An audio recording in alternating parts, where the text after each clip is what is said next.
structured translanguaging partners with explicit explanations and a targeted need helps to lessen adult voices from the classroom scene and to help amplify students' voices as questioners, researchers, and educators.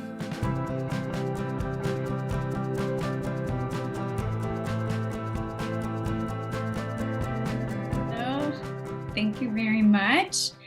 Here's an extra mini golden nugget that a couple of years ago, I gave myself a goal of doing public speaking as much as I could within one professional school year, because I get the shakes and I get the nervousness. And so for 1 year, I spoke out in every single meeting, every single Zoom session. I grabbed the microphone at every conference.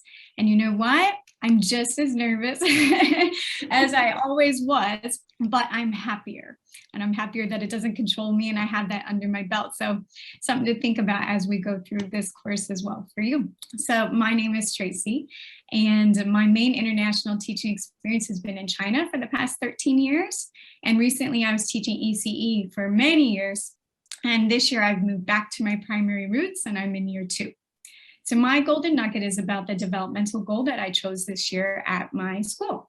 So every year we choose a few, and they come from our school's broader goals. So I was really interested in the one that was called Continue to Explore Translanguaging to Develop a Whole School Program to Support Teachers and Students. So after I chose this, I quickly Googled translanguaging, and then I spoke to my colleagues about what this term was.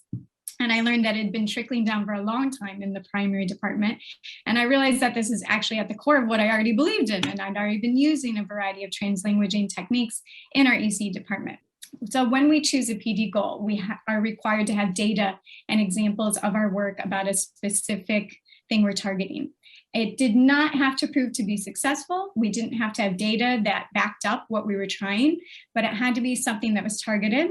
We collected information about, and then we could reflect upon it. So I pinpointed a very specific time in my class where I thought a targeted translanguaging support could be of help. And that was during my math sessions. I don't know about you, but I found that during the independent work opportunities, I still had many children who were seeking out adult clarifications.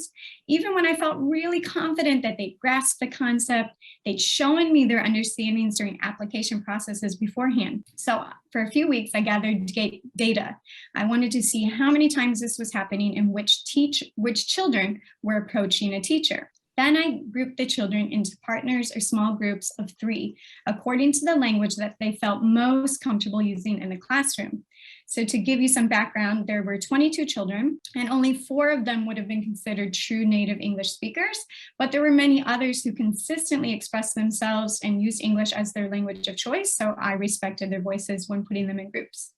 So these were referred to as our translanguaging partners, and I explicitly taught the concept and the value of these groups to 7 and 8 years old children. And after some time, they got it. They knew that if I rang the bell, I asked friends to move to these groups, that they were trusted to go anywhere in the room. They could seek out any resources they felt they needed to show their knowledge to their partners. So then specifically 1 to 2 times a week, right before any independent math opportunities, I gave out a small paper that had 2 math problems on it of very similar content. So for example, on one side, it might have been labeled first. And if we were talking about fractions and specifically about quarters, it might have said, how many different ways can you color these squares to show 1/4? And then on the other side, it said second, how many different ways can you color these rectangles to show 1/4? So I asked them to go off and independently complete the first side with a colored pencil. And then they would return with just the paper and sit in their translanguaging partners. And they would chit chat, they would explain, they would compare, they would argue. And then after a few minutes, I'd ask them to go back and use a different color to independently complete the second problem. They'd write their name on it, they'd turn it in, and then they would go begin an independent task that directly correlated to what we just done. So I kept track of who and how many times children needed scaffolding again. And then I would also compare that to the examples that they turned in. And it was really easy to see correlations. So I could see, who got it under the very first section. So those were the children who felt confident with the specific math concept that I was teaching from the very get-go. Then I could see who got it after having translanguaging sessions.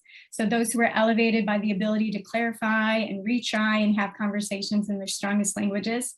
And then I could see those who still had not got it and needed additional math and bilingual resources for learning. So not only did this translanguaging opportunity help to decrease the number of times children needed adult check-ins, but then I was able to quickly rifle through that stack of examples I'd gathered, and then I would work with a targeted small group on the very forefront.